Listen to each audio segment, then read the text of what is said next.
Hi hello నమస్తే welcome to Tollywood box office.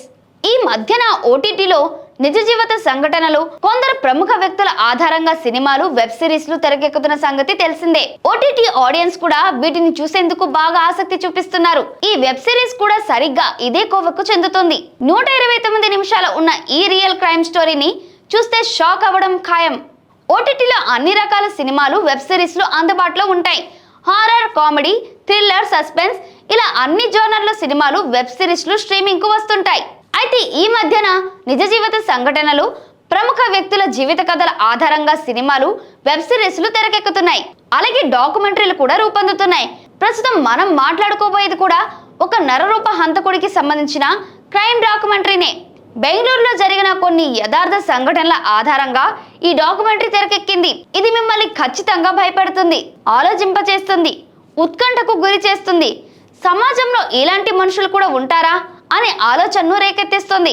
సమాజంలో శాంతి భద్రతలను కాపాడడం పోలీసుల బాధ్యత. అందుకే ప్రజలు కూడా మొదటగా పోలీసుల్ని నమ్ముతారు. కానీ కొన్నిసార్లు ఇదే పోలీసులు సమాజానికి ప్రమాదంగా మారవచ్చు. ఇదే ఈ క్రైమ్ డాక్యుమెంటరీ చూపిస్తుంది. నిజమైన సంఘటనల ఆధారంగా రూపొందించబడిన ఈ సిరీస్ ఒక పోలీసులోని మానవ మృగాన్ని బహిర్గతం చేస్తుంది. మనం మాట్లాడుకుంటున్న క్రైమ్ డాక్యుమెంటరీ పేరు Indian predator beast of Bengaluru. ఇది ఉమేష్ రెడ్డి అనే పోలీస్ కానిస్టేబుల్ కథ. పగటిపూట అతను తన పోలీస్ యూనిఫామ్ లో సమాజాన్ని కాపాడుతున్నట్లు నటిస్తాడు. కానీ రాత్రిపూట అదే యూనిఫామ్ ధరించి అమ్మాయిలపై అఘాయిత్యాలకు పాల్పడతాడు. బెంగళూరులో సంచలనం రేపిన కానిస్టేబుల్ ఉమేష్ రెడ్డి ఉదంతం ఆధారంగా ఈ డాక్యుమెంటరీ తెరకెక్కింది. అతను ఒక సీరియల్ కిల్లర్, రేపిస్ట్, హంతకుడు. పగలంతా పోలీస్ గా విధులు నిర్వహించే అతను రాత్రి సమయంలో ఒంటరిగా నివసించే మహిళలను లక్ష్యంగా చేసుకొని వారి ఇళ్లలోకి ప్రవేశించి అత్యాచారం చేసి ఆపై వారిని చంపివేస్తాడు. ఉమేష్ రెడ్డి క్రూర మనస్తత్వాన్ని Indian predator beast of Bengaluru డాక్యుమెంటరీలో చక్కగా చూపించారు మేకర్స్.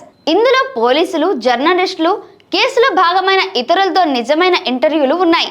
ఈ నరరూప హంతకుడు 18 మంది మహిళలపై అత్యాచారం చేసి హత్య చేసినట్లు ఒప్పుకున్నాడు. వీటిలో 9 కేసుల్లో అతను దోషిగా తేలాడు. 2002లో అతన్ని అరెస్ట్ చేసి మొదట మరణ శిక్ష విధించారు. అయితే ఈ శిక్షను తర్వాత జీవిత ఖైదీగా మార్చారు. నేర తీవ్రత ఎక్కువగా ఉండే డాక్యుమెంటరీ కావడంతో దీన్ని పిల్లలతో చూడకపోవడమే ఉత్తమం.